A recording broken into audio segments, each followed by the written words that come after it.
सबसे पहले तो उन बच्चों का रेप करता और उसके बाद एक तार से उनके गले को काट देता। उस ड्रम को ऊपर से देखा जाता है तो उस ड्रम में बच्चों की कटी हुई लाशें मिलती हैं और उन दोनों ड्रम में एसिड भरा गया था। तो आप सोच भी नहीं सकते मेरी क्या हालत हुई, एसिड से मेरे हाथ जल गए। उस घर की दीवारों पर खून लगा हुआ था। 200 बच्चे क्यों निकल गए, 100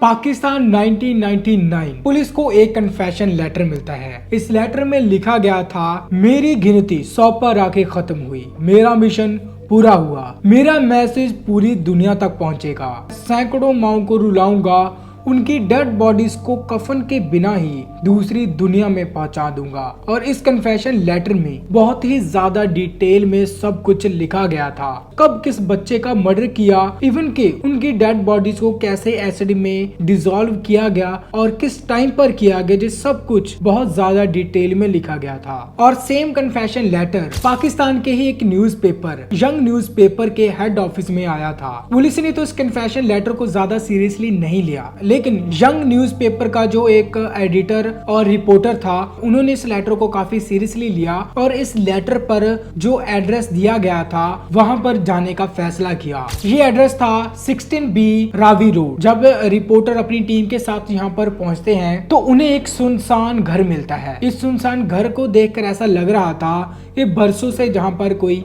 रह ही नहीं रहा। जब ये लोग इस घर के अंदर एंटर करते हैं तो वहां पर एक अजीब सी वाइब थी और उस घर की दीवारों पर खून लगा हुआ था। और घर के अंदर जो एक रूम था उसके सामने ही उन लोगों को 85 से भी ज्यादा प्लास्टिक के थैले मिलते हैं और उन 85 प्लास्टिक के थैलों में बच्चों के कपड़े रखे गए थे, शूज भी मिलते हैं और एक डायरी भी मिलती है जहां पर उन बच्चों के नाम लिखे गए थे, इवन की उसके जो विक्टिम बने बच्चे थे उनकी फोटोज भी मिलती हैं। अब आप इमेजिन करो कि आप एक ऐसे रूम में खड़े हो जहां पर 100 बच्चों का मर्डर किया गया था और उन बच्चों को कितने ज्यादा दर्द का सामना करना पड़ा होगा, हम लोग तो इमेजिन भी नहीं कर सकते। देन इसके बाद जब वो उस रूम से थोड़ा सा बाहर जाता है तो उसे 2 ड्रम दिखाई देते हैं और उन दोनों ड्रम में एसिड भरा हुआ था। अब जब उस ड्रम को ऊपर से देखा जाता है तो उस ड्रम में बच्चों की कटी हुई लाशें मिलती हैं और उन दोनों ड्रम में एसिड भरा गया था ताकि उन बच्चों की डेड बॉडीज डिसॉल्व हो जाएं। और इस लेटर को भेजा था the most wanted serial killer Javed Iqbal ने। ये सब कुछ देखकर वहां पर प्रेस रिपोर्टर तस्वीरें वगैरह लेते हैं और अगले दिन अपने न्यूज़पेपर के फ्रंट पेज पर इस न्यूज को छापते हैं और ये न्यूज पढ़कर पूरा का पूरा पाकिस्तान हिल जाता है।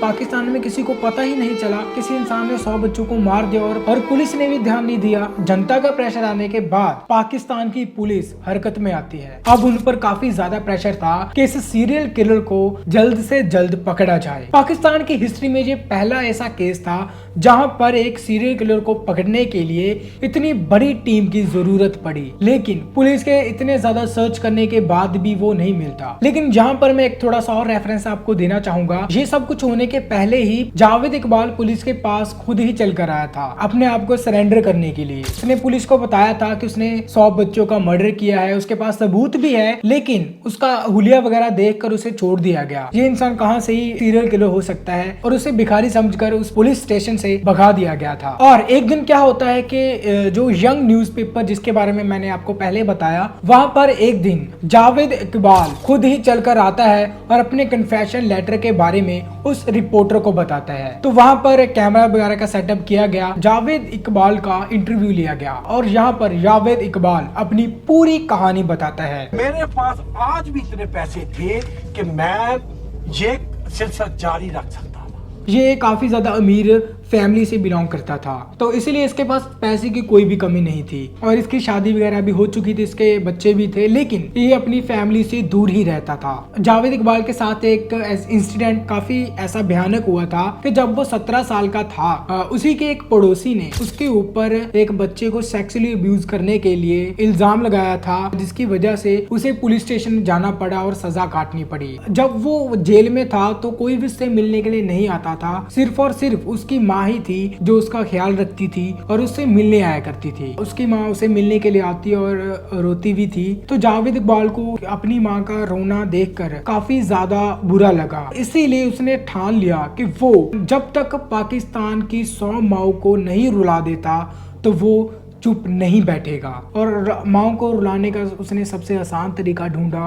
कि उनके बच्चों को मार दिया जाए। ये पूरी कहानी बताने के बाद वो रिपोर्टर्स को प्रॉमिस करता है कि वो लोग पुलिस को नहीं बल्कि मिलिट्री को बुलाएं, पुलिस पर उसे ज्यादा भरोसा नहीं है। अब ये बच्चों को पकड़े कैसे? जैसे मैंने पहले बताया कि ये घर से काफी ज्यादा अमीर था। इसने लाहौर में ही एक वीडियो गेम पार्लर खोला, क्योंकि तब के टाइम वीडियो गेमिंग जो थी काफी ज्यादा पॉपुलर हो रही थी। तो इसके वीडियो पार्लर में काफी सारे बच्चे खेलने के लिए आते। बीच में ये वीडियो गेम का प्राइस कम भी कर देता ताकि ज्यादा से ज्यादा बच्चे वहां पर वीडियो गेम खेलने के लिए आए। लेकिन ज्यादातर जो बच्चे यहाँ पर गेमिंग करने के लिए आते थे, ये बच्चे तो गेम खेलते थे लेकिन ये बच्चों के साथ गेम खेलता था। ये वहां पर एक 100 रुपए का नोट गिरा देता और नजर रखता उस नोट पर कि कौन सा बच्चा उठाता है। और ऑब्वियस सी बात है, काफी सारे बच्चों में से कोई ना कोई बच्चा तो उस नोट को उठाएगा ही। अगर कोई बच्चा उस नोट को उठा लेता तो बाद में ये सारे बच्चों को पूछता कि किसने वहां पर पड़े 100 रुपए के नोट को उठाया है। कोई भी बच्चा, ऑब्वियस सी बात है, चोर चोरी करके मानेगा थोड़ी ना, तो सारे बच्चों से पूछताछ की जाती, लेकिन कोई भी बच्चा नहीं मानता।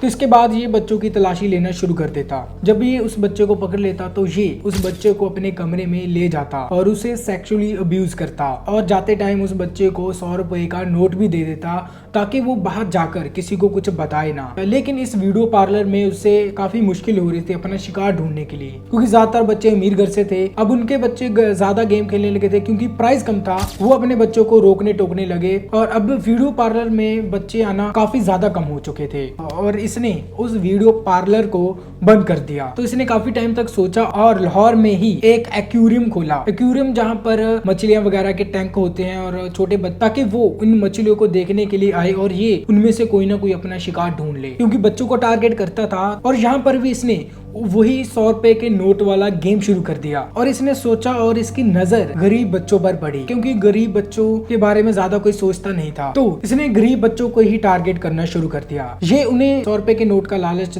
वगैरह देता और अपने साथ अपने घर पे ले जाता। सबसे पहले तो उन बच्चों का रेप करता और उसके बाद एक तार से उनके गले को काट देता और उनकी डेड बॉडी के 100 टुकड़े करता और कुछ टुकड़े वो एसिड में फेंक देता था और कुछ बॉडी के टुकड़े को वो रावी नदी में बहा देता था। और ऐसा कर करके उसने काफी सारे बच्चों का मर्डर कर दिया था। और इसके बाद उसने इस एक्वेरियम को भी बंद कर दिया था। ये एक्वेरियम बंद करने के बाद उसे पता चल गया था उसे अब आगे क्या करना है। तो वो लाहौर के स्ट्रीट पर जो अनाथ बच्चे होते थे, छोटे बच्चे होते थे, वो उनको टारगेट करने लगा। वो एक एक कर कर उन बच्चों को उठाता। ना तो उन बच्चों का कोई आगे पीछे था, ना ही ज्यादातर कोई गरीब बंदों की सुनता है। तो इसलिए वो उन बच्चों के साथ वैसा सेम व्यवहार करता। बाकायदा वो अपनी डायरी में लिखता भी कि कब उसने किस बच्चे को मारा और किस तरीके से मारा। ये सारा कुछ वो डायरी में नोट कर लेता और वो अपने विक्टिम की फोटो लेकर भी उस डायरी में चिपका देता था। लेकिन यहाँ पर सवाल यही आता है कि उसने 100 बच्चों का ही मर्डर क्यों किया। उसने पुलिस के सामने माना भी कि वो चाहता तो 500 बच्चों का भी मर्डर कर सकता था, लेकिन उसने अपनी माँ के सामने कसम खाई थी कि वो